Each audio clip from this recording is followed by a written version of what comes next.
Este programa es presentado por Diario La Voz, un suceso nacional. El Espectador de Caracas. 800 Noticias. Forum Supermayorista.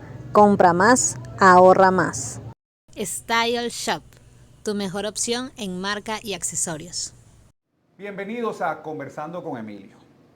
Reuniones entre representantes del gobierno y de la oposición en París, así como presiones de la Unión Europea y de los Estados Unidos, parecieran dejar en evidencia que ciertamente tendremos elecciones presidenciales en el 2024. Serán verificables, transparentes, tendrá la oposición un candidato único. ¿Cómo se va a elegir ese candidato? Para hablar de eso y mucho más, hoy tenemos a César Pérez Vivas. Él es reconocido político, abogado, profesor universitario, ex gobernador del Táchira y además precandidato presidencial para las primarias de la oposición. Bienvenido. Muchas gracias, Emilio. Un placer estar contigo acá y compartir en La Voz de Guarena estas reflexiones. ¿Tendremos efectivamente, como lo he dicho, elecciones presidenciales en el 2024 o eso está sujeto a otros factores distintos a lo que establece la Constitución? Bueno, deberíamos tener elecciones en el 2024 si los lapsos consagrados en la Constitución se respetan. Venezuela vive un momento de violación sistemática de la Constitución. Los derechos allí consagrados son vulnerados de manera progresiva por quienes ostentan el poder. Recuerde, por ejemplo, que yo encabecé un movimiento para solicitar el referéndum revocatorio presidencial, que está consagrado en el artículo 72 de la Constitución, y el señor Nicolás Maduro huyó del referéndum revocatorio. Luego de las elecciones regionales del 21 de noviembre del 2021, un rato en serio y otro rato en broma, Maduro comentaba en una de sus alocuciones, bueno, ya no tenemos más elecciones hasta el 2025 o el 2026. En otra ocasión dijo, si el bloqueo continúa, no haremos elecciones presidenciales entonces en el 2024. Es decir, que para Nicolás Maduro la Constitución es como una plastilina que la molda según su conveniencia. Que la molda de acuerdo a sus intereses. Nosotros, los dirigentes de la democracia venezolana, de la alternativa democrática, no podemos esperar que sus caprichos o sus intereses aparezcan claramente develados, sino que tenemos que estar preparados en el marco de la Constitución. Y la Constitución dice que hay elecciones en el 2024. Esta semana acabo de leer una entrevista del presidente Petro, dado al periódico El País de Madrid, donde comentaba haber hablado con Maduro y este caballero le informó sobre la realización de elecciones presidenciales en el 2024. Es decir, Petro asegura que sí van a haber elecciones en el 2024 y en función de esas elecciones que estamos nosotros trabajando y preparándonos a los fines de tener una candidatura y una fuerza social y política alternativa capaz de derrotar a Maduro en esas elecciones, porque tengo la absoluta convicción que el pueblo de Venezuela quiere un cambio y que Maduro es perfectamente derrotable en una contienda medianamente hecha, que se puedan contar los votos, aún en medio de las diferencias y en medio de las limitaciones que tenemos en Venezuela. La comunidad internacional y por supuesto nosotros los venezolanos queremos elecciones transparentes, verificables. Eso se puede lograr entonces en definitiva, y no solamente eso, sino en qué se diferenciarían estas elecciones presidenciales a las elecciones que tuvimos de gobernadores, alcaldes recientemente, en noviembre, el 21 de noviembre del año pasado, en materia de condiciones. Bueno, las condiciones no han cambiado al día de hoy en absoluto. El país sigue siendo un país donde el abuso y la hegemonía del poder se ponen de manifiesto. Tener espacios de opinión como este son muy limitados en Venezuela. Algunos de nosotros tenemos inclusive vetos o en general los dirigentes de la oposición no pueden acudir a los medios, por ejemplo, que son propiedad del Estado, y los medios privados tienen sus limitaciones también para comunicar el mensaje de la dirigencia política opositora y en general de la sociedad. De modo que las condiciones no son diferentes. Espero que estas negociaciones, estas conversaciones auspiciadas por la comunidad internacional puedan mejorar las condiciones, puedan fijar una fecha definitiva para tener seguridad absoluta de cuándo vamos a tener la elección, pueda garantizar la apertura del registro electoral permanente, que para mí es importantísimo. Maduro también está jugando a evitar el voto de los venezolanos en el exterior. Tenemos un fenómeno humanitario nunca visto en América Latina, y es la estampida de más de 7 millones de ciudadanos que han huido del territorio nacional y que tienen derecho al voto. Todo lo que hace el gobierno y el régimen político, y digo así porque el CNE, los 3 rectores que forman la mayoría, son muy obedientes a los dictámenes de Miraflores, no han cumplido con la Constitución y la ley que les ordena abrir el registro electoral de forma total. Hoy en día solamente usted puede inscribirse o modificar su domicilio en la capital de cada estado, y esto hace imposible que millones de venezolanos puedan actualizar su situación en el registro electoral. Hace apenas un mes yo presenté un escrito ante los rectores del Consejo Nacional Electoral exigiéndoles el cumplimiento de la Constitución y de la ley que les ordena abrir, facilitar el proceso de actualización del registro electoral, y la ley dice que tienen que haber centros en las parroquias, en los municipios, que tienen que haber centros ambulantes, de modo que las personas puedan ir a actualizar su situación. Tenemos 2,5 millones de jóvenes dentro del territorio nacional que no se han inscrito.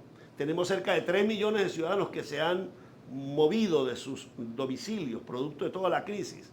Hay una migración interna también que tampoco han podido. No, y hay una diáspora que según diáspora, cálculos habla de unos 3 millones de votantes en el exterior. Bueno, 3 millones de votantes son realmente una población importante. Entonces, la excusa... Eso define cualquier elección. Eso, fíjate, y no sé de qué lo define, sino que se ha venido evadiendo y cerrándole el paso. Además, hay una norma allí inconstitucional en la Ley Orgánica de Procedimientos Electorales que condiciona la participación en las elecciones venezolanas a una situación de reconocimiento de legalidad del ciudadano venezolano en el país donde reside. Es decir, el derecho constitucional a la participación política, a elegir y a ser elegido, está condicionado por una ley a la legislación y a la autoridad de otro país, con lo cual se le está negando y se está sometiendo al derecho de otro país los derechos de los ciudadanos, y eso es inconstitucional. Por eso acabo de estar en Colombia, la semana pasada estuve en Bogotá y estuve en Cúcuta promoviendo la participación de los venezolanos en las elecciones del 2024 de 2 maneras. La primera, prepararse, porque Maduro va a tener que ordenar la apertura de los consulados en Colombia y ordenar la apertura del registro electoral. Pero si Maduro niega ese derecho, estoy proponiendo la segunda campaña admirable. Y la segunda campaña admirable es la liberación de Venezuela con los ciudadanos que están en Colombia para que vengan con su cédula en mano a votar en las elecciones del 2024. Así como Simón Bolívar, en la campaña admirable de 1813, reunió todo un contingente humano y vino a nuestro territorio para liberar a este país del yugo de la corona, pues los venezolanos que están en Colombia tienen que prepararse. Por supuesto que ellos no van a venir sino con una sola arma, que es la cédula de identidad, para venir a votar y derrotar a Maduro. Y desde aquí, a todos los venezolanos que tienen hijos, hermanos, amigos en Colombia, vamos a irlos preparando, que vayan ahorrando, que vayan preparando su viaje para que, en caso, repito, de que Maduro insista en no permitirles votar en el exterior, vengan, y ahí va a haber 1,5 millones de votos en Colombia que definen esta elección. La decisión es participar en las elecciones sin importar las condiciones. Le pregunto porque por muchos años la abstención ha formado parte de una estrategia en la oposición. A mí me parece que la abstención puede tener importancia en un momento dado histórico. Yo tengo un maestro en la política que fue el presidente Luis Herrera Campins, que escribió un documento en 1957 respecto de lo que iba a ser el plebiscito de aquella época, en la dictadura de Pérez Jiménez. Y él decía, la abstención es un arma poderosa que se puede utilizar en países con alta conciencia política y que generan rectificaciones. Sin embargo, él consideraba que en Venezuela en ese momento no había, digamos, condiciones para que se produjeran rectificaciones. Y obviamente aquí hemos apelado a la abstención en un momento determinado y no ha producido rectificaciones. Por lo tanto, soy de la tesis que hay que ir a las elecciones a toda costa. Eso no significa que no vamos a exigir ante los ojos del mundo condiciones, pero vamos a prepararnos para ir a la elección. vamos a unir al país, vamos a movilizarnos con fuerza para que de forma masiva derrotemos a Maduro en las elecciones y él tome la decisión, si acata el mandato popular o le da el palo a la lámpara y vuelve a desconocer la manifestación de voluntad. Que era una pregunta que le tenía. ¿Usted siente que Maduro y su gobierno están preparados y dispuestos a entregar el poder si perdieran las elecciones presidenciales del 2024? Yo creo que no. Yo creo que ellos están muy al estilo cubano, muy alumnos de Fidel Castro en la idea de que el poder es para siempre, que el poder es eterno. Parecen monarcas del siglo XVI. Ellos solos son los que pueden estar en el poder. Pero una cosa es que ellos estén preparados y otra cosa es que nosotros los venezolanos le permitamos que nos violen los derechos. Y yo por eso estoy presentando mi nombre como aspirante a presidente de Venezuela. Yo voy a ser un candidato presidencial que va a ganar las elecciones y que no le va a permitir a Maduro robarse ese proceso. Yo estaré al frente del pueblo venezolano en la calle exigiéndole que entregue el poder. No nos vamos a ir para la casa. Por eso es fundamental que nosotros nos movilicemos y nos organicemos porque somos mayoría y esa mayoría cívicamente expresada defenderá en la calle esa manifestación de voluntad. ¿Qué tiene que hacer la oposición para ganar las elecciones presidenciales? La primera es la unión y la movilización. Una candidatura única. Una candidatura, fíjate, unitaria. No va a haber candidatura única. Porque van a haber candidatos que el gobierno sacará por los costados con el objetivo de confundir. Que se pintan de opositores. Se disfrazan de opositores. Se mimetizan. Pero uno se da cuenta. Pero en realidad son parte de una estrategia del gobierno para dividir. Totalmente, pero ya lo hemos visto en las elecciones regionales, hemos visto la judicialización de los partidos políticos, hemos visto lo que pasó en la Asamblea Nacional el 5 de enero del 2020, cuando montaron una directiva con los votos del PSUV para desplazar a la directiva que venía. Todo ese tipo de maniobras ya está demasiado evidente. ¿Cree que el pueblo ya está en capacidad de identificar esos actores? Perfectamente, porque la gente los tiene ya identificados. Y cuando tengamos un candidato unitario, la sociedad se va a acuerpar en torno a esa candidatura unitaria. Por eso, desde hace un año yo he venido planteando que la unidad pasa por la participación de los ciudadanos y a mí me complace que el G4 haya decidido finalmente participar también en unas primarias e impulsar las primarias.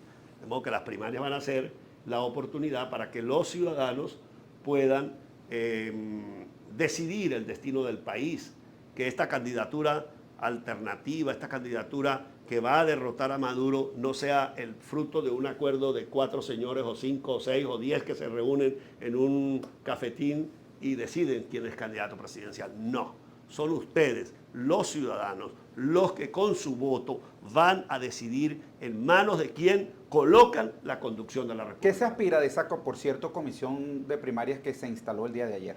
Se aspira a que hagan un proceso transparente, limpio. Lo mismo que le pedimos a Maduro es lo que se puede pedir dentro de la sociedad democrática. Unas primarias bien hechas, unas primarias equitativas, abiertas, inclusivas, es lo que hemos venido planteando. A mí me satisface que personalidades de la sociedad civil, del mundo académico, de organizaciones no gubernamentales hayan sido designadas, hayan aceptado participar y vamos a confiar en ellas para que pueda llevar adelante un buen proceso de escogencia del candidato unitario de la oposición. Estamos conversando con Emilio hoy, con César Pérez Vivas. Él es abogado, profesor universitario, exgobernador del estado Táchira y además precandidato presidencial para las primarias de la oposición. Vamos a ir a un corte de publicidad y al regreso usted es uno de los aspirantes, como lo ha dicho, a estas primarias. ¿Por qué presenta su candidatura? ¿Por qué los venezolanos deben votar por César Pérez Vivas? No me lo responde. Vamos a ir al corte de publicidad y al regreso más de Conversando con Emilio, hoy con César Pérez Vivas. Ya regresamos. A pesar de la crisis, el diario La Voz cumple su compromiso de informar con imparcialidad y valentía. El impreso, la versión digital y nuestras redes sociales te conectan oportunamente con el acontecer nacional e internacional. Diario La Voz, un periódico para la Venezuela de hoy. Diario La Voz, un suceso nacional. Estamos de regreso conversando con Emilio, hoy con César Pérez Vivas, precandidato presidencial para las primarias de la oposición. Como lo decía antes de ir al corte, usted es uno de los aspirantes. ¿Por qué presenta su candidatura y por qué los venezolanos deben votar por César Pérez Vivas? Emilio, he asumido el reto de ser el próximo presidente de Venezuela. Y he decidido esta labor, he tomado este desafío fundamentalmente porque observé, luego de haber dejado la gobernación del Táchira hace 10 años y haber estado en un plan más de asesoría y de opinión, que la dirección política de la oposición durante estos 10 años fue muy errática. Y las tareas que se le encomendaron para producir el cambio político no fue logrado. Y en ese sentido, un dirigente como quien le habla, con experiencia en la vida parlamentaria, con experiencia en la conducción política, en la gestión de gobierno, pues estoy en condiciones de ofrecerle un servicio a Venezuela para poder sacar al país del autoritarismo en que se encuentra, del modelo dictatorial socialista de origen cubano que nos implantaron en Venezuela, de nuevo un modelo democrático, de un modelo de economía socialista, estatista, mafiosa que arruinó a Venezuela, a una economía moderna, productiva, que genere riqueza y que pueda reactivar y recuperar la calidad de vida del venezolano. ¿Tiene un plan de gobierno para hacer eso? Porque por supuesto aquí en la oposición se oyen muchas candidaturas, pero no se escuchan planes de gobierno. Y si tiene un plan de gobierno, ¿cuáles serían los principales puntos? Yo tengo primero una propuesta de Estado, que es mucho más ambiciosa que un plan de gobierno. El plan de gobierno es simplemente gestión de la administración. Pero el plan de Estado significa cambiar el modelo de sociedad. Y yo soy alumno de una escuela que tiene un proyecto histórico para la sociedad. Soy un hombre formado en el humanismo cristiano y allí hay un proyecto histórico de una sociedad libre, democrática, equitativa, donde la dignidad de la persona humana sea respetada. Esos valores tienen que aterrizar en un modelo de Estado que los respete. El Estado socialista, el Estado que instauró bajo la asesoría de Fidel Castro, Hugo Chávez en Venezuela, ha demostrado que es un Estado violador de los derechos humanos y por lo tanto debemos cambiar ese modelo de Estado. ¿Y cuáles son mis propuestas concretas para hacerlo? Primero, eliminar la reelección presidencial. La figura de la reelección presidencial establecida por Chávez en la Constitución de 1999 apunta a dejar por largo tiempo en el poder a un solo personaje. Simón Bolívar en el Congreso de Angostura de 1819 ya nos lo dijo claramente: nada es más peligroso que dejar permanecer en el poder a un mismo ciudadano, porque él se acostumbra a mandar y el pueblo a obedecer, y ahí nace la usurpación y la tiranía. Palabras textuales del libertador Simón Bolívar en el Congreso de Angostura de 1819. Dejar a un solo señor en el poder por tantos años es donde nace la usurpación y la tiranía, que es lo que tenemos en Venezuela hoy. Un Estado usurpado, una dictadura que viola los derechos humanos de forma masiva y sistemática. Entonces, eliminar la reelección va a permitir la alternabilidad. Y yo planteo una eliminación absoluta de la reelección. Es decir, el que va a ser presidente lo eligen por una sola vez y listo. Y más nunca. Reducir el sin esperar como era antes, que pudiera tener un periodo de por medio ni nada. En la Constitución de 1961 había la posibilidad de que el presidente se reeligiera 10 años después, el ciudadano que era presidente. Entonces esa figura tampoco resultó exitosa. Por lo tanto, mi planteamiento para la Venezuela de los próximos... Es eliminar la reelección. Es eliminar la reelección. Reducir el periodo a 5 años. 5 años es suficiente. Yo le he dicho a todos los actores políticos, a la sociedad venezolana, a los ciudadanos que me están viendo y que me están oyendo, que el periodo de 5 años es suficiente para adelantar un plan de políticas públicas. Un amigo que aspira también a ser candidato me comentaba, pero 5 años es muy poco para recuperar al país. Lo que pasa es que tú estás pensando que el único que puede recuperar el país eres tú. Y yo creo que una sociedad no la salva un hombre. Ese mesianismo de que solo un hombre puede conducir un país, que puede resolver los problemas, eso es un mesianismo típico de la religión, pero no de la política. Dios sí nos salva, pero eso es Dios. Dios es una dimensión trascendente, pero los seres humanos somos contingentes. 5 años y más nunca. Doble vuelta presidencial. Propongo la eliminación de la Asamblea Nacional, Emilio, para que vuelva el Congreso bicameral. Esa Asamblea Nacional diseñada en la Constitución de 1999 es un parlamento raquítico, un parlamento endeble que ha permitido que el presidente de la República haga con el país lo que le da la gana, como lo hizo Chávez y lo está haciendo Maduro hoy en día, lo cual ha traído la ruina, porque no hay un contrapeso. Hay que quitarle al presidente una serie de facultades con los cuales ha abusado y ha destruido el país. Por ejemplo, la facultad de dictar leyes por decreto. Hay que eliminar la figura de la ley habilitante establecida en la Constitución y que la función legislativa la cumpla el Congreso de manera total y completa. Hay que quitarle al presidente la facultad de ascender él solo a los militares.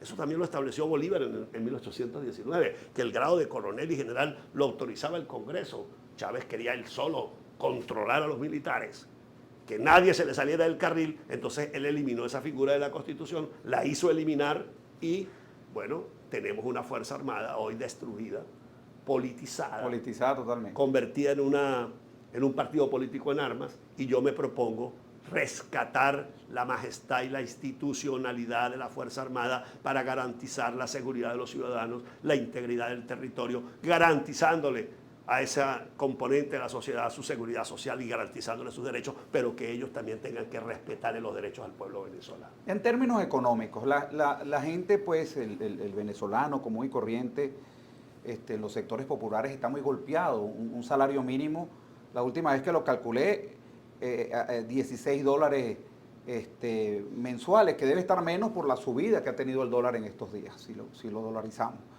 Y hay un estudio que hizo la Universidad Católica Andrés Bello que demuestra que, bueno, los niveles de pobreza en Venezuela, si no han crecido, están siendo sumamente afectados por esos pequeños ingresos. ¿Qué propuesta tiene para cambiar la economía venezolana y lograr un mejor sueldo sobre todo para esos sectores? Emilio, hay que cambiar radicalmente el modelo de economía. Ese es el segundo gran eje de mi planteamiento del modelo de Estado. La economía está conectada íntimamente a la política. Si el modelo de Estado es autoritario, la economía no va a poder ser libre. Entonces, mi planteamiento es, vamos de la economía socialista a la economía social y ecológica de mercado, donde se respete la propiedad privada, la iniciativa privada. Vamos a ponerle orden a las finanzas públicas, porque hoy en día nadie sabe cuánto es el presupuesto de la República, cuántos son los ingresos, cuántos son de verdad las reservas internacionales. Eso es una caja negra. La administración de las finanzas públicas dejaron de ser un sistema ordenado como hoy en día cualquier empresa. Aquí hay ministerios donde le pagan a la gente los servicios en efectivo. ¿Por qué? Porque no hay un control. Entonces yo voy a ser un presidente que va a poner orden en la administración, que va a disciplinar las finanzas públicas, pero también va a desmontar esta burocracia que se instaló en Venezuela con el proceso de estatización de la economía. Es decir, voy a promover un proceso de privatización de todas las empresas que fueron confiscadas y expropiadas por el gobierno socialista durante estos 23 años. Esas empresas pasarán de nuevo al sector privado mediante un proceso de licitación pública transparente, de modo que no sean los amigos del gobierno, los familiares del presidente o los que estén enchufados los que van a poder acceder a ese tipo de bienes y de empresas, sino que van a ser aquellos que estén en mejores condiciones técnicas y financieras para acudir allí, de modo que garanticemos que una reactivación de la economía va a darse. Y en ese sentido yo propongo que nos apalanquemos en la economía petrolera hoy disminuida y arruinada para poder sacar a Venezuela a flote. Propongo una nueva apertura petrolera que sea capaz de abrirle cauce a los ingresos nacionales. Y para eso nosotros tenemos que abrir un relacionamiento con Occidente. La revolución bolivariana, socialista, que nos trajo este desastre, privilegió las relaciones con el mundo islámico, con Rusia, con Bielorrusia. Entonces los negocios eran con China, los edificios hechos por Bielorrusia. Había que traer ingenieros de Bielorrusia cuando aquí en Venezuela haya montones, o en el entorno latinoamericano, Colombia, República Dominicana, Centroamérica, hay gente de sobra capacitada para construir, no fueron a traerlos de Bielorrusia. Yo seré un presidente que va a relacionar a Venezuela nuevamente con Occidente, con Estados Unidos de América, con Europa, con América Latina. Vamos a invitar a los gobiernos de esos países, a los empresarios de esos países, a que vengan a trabajar con nosotros, a que vengan a invertir, para que el venezolano vuelva a ganar un salario digno y no 10, 15 o 20 dólares que les paga el socialismo de Maduro hoy en día. Y de esa manera, si aumentamos los ingresos, si reducimos el gasto burocrático, si le ponemos disciplina a las finanzas públicas, habrá más dinero como empezar a mejorar el salario. Para mí es fundamental recuperar el salario de los venezolanos, que la gente gane lo que merece, que la gente pueda con su trabajo cubrir las necesidades de su hogar. No es como hoy pasa, que en las familias no hay ni para comer, porque con esos salarios que Maduro paga nadie puede comer. Y yo voy a ser un presidente que va a recuperar el salario y que va a poner el énfasis básicamente en que la gente gane y decida con su salario lo que quiere. Y acabar con los negocios sucios y oscuros como el del CLAP, por ejemplo, las bolsas de comida. Resulta que a la gente la humillan con una bolsita de comida, pero eso es una excusa. Ay, es que estamos con los pobres. Mentira, es un negocio de unos enchufados que compran carne o que compran arroz o caraotas de mala calidad, dizque para dársela a los pobres. Démosle ese dinero a los pobres. Vamos a hacer una transferencia directa, vamos a subsidiar a la familia que no tiene, vamos a mejorarle el salario. Y que compren los alimentos que ellos quieran. Para que la gente compre lo que quiere, lo que la marca que quiera y en el supermercado que quiera. Es que yo le voy como a dar, era hace 20 años. No, es que le voy a dar una bolsita, claro, entonces le mando unas caraotas todas viejas, todas duras, que no se las puede comer nadie. Perdona, si tú tienes un buen salario, tú vas al supermercado, a la bodega, al negocio que tú quieras y compras lo que tú quieras. A lo mejor este mes no quieres comer caraota, quieres comer otra cosa, no quiero comer carne, quiero comer pollo, pero resulta que usted come aquí lo que Maduro quiera que usted coma. Basura es lo que Maduro le está dando al pueblo venezolano.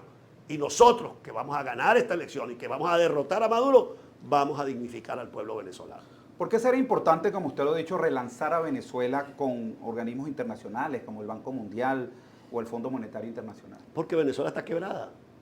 Venezuela no tiene dinero, arruinaron, se robaron el país. El socialismo, la cúpula de Chávez y Maduro se llevaron 400.000 millones de dólares. Fíjate, por ejemplo, la última que conocimos, la enfermera de Chávez, que la agarraron con 100 y pico de millones de dólares en España y ahora está en Estados Unidos presa. Pues. Sencillito. Yo no sé qué enfermera, las enfermeras no ganan a veces ni para cubrir las necesidades, pero esta enfermera logró ahorrar 120 millones. O las hijas de Chávez que viven en Europa a todo cuerpo y dicen que venden productos jabón. Entonces yo no sé cómo hace una familia, una muchacha, para ganar tanto dinero y vivir en París y vivir en Nueva York con esos recursos tan grandes. Porque está bien que digan, no, es que está trabajando en un McDonald's, está trabajando vendiendo hamburguesas, está trabajando en una tienda por departamento. No, se les nota una vida ostentosa, ¿verdad? Y entonces resulta que, y no hablemos por ejemplo de personajes como Jesse Chacón, ¿verdad? O como el Teniente Andrade, bueno, la lista es larguísima, se nos va toda la mañana aquí haciendo la larga lista de personajes con cuentas que se llevaron miles de millones de dólares. Entonces saquearon al país, no hay finanzas en el Estado. Entonces usted escucha a Maduro decir que es el bloqueo. Y yo le digo, no es el bloqueo, Maduro, es el saqueo de tus compañeros de partido y camaradas que estaban contigo en el gobierno lo que ha generado esta situación. Entonces, si no hay plata, hay que buscar préstamos, buscar crédito. ¿Y de dónde lo vamos a buscar?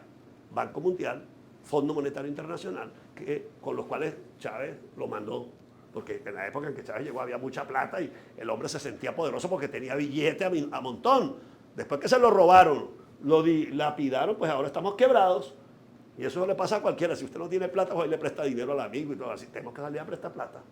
Y obviamente de ir a pagar, digamos, a situaciones diferentes en bancas privadas es mejor ir a los organismos multilaterales porque hay que financiar un plan de sostenibilidad del presupuesto público para el próximo periodo constitucional. O sea, los ingresos del país no van a ser suficientes para cubrir las necesidades del país mientras recuperamos la economía. Porque usted no puede decirle a la gente, muérase de hambre, mientras nosotros aquí logramos recuperar la economía. Tenemos que hacer un plan especial y mi equipo de políticas públicas, que está integrado por profesionales del más alto nivel, está trabajando en la preparación de un plan especial para atender la emergencia humanitaria que ha generado el socialismo del siglo XXI apenas nosotros nos instalemos en el gobierno ganando las elecciones del 2024. Bueno, muchísimas gracias, César Pérez Vivas, Y para las personas que se conectaron tardíamente, les recordamos que ustedes en YouTube colocan Conversando con Emilio, entrevista a César Pérez Viva, y ahí pueden encontrar esta entrevista y todas las que hemos hecho. Y será entonces hasta una nueva oportunidad que estaremos conversando con Emilio. Chao, chao. Este programa fue presentado por Diario La Voz, un suceso nacional. El Espectador de Caracas. 800 Noticias. Forum Supermayorista. Compra más, ahorra más. Style Shop, tu mejor opción en marca y accesorios.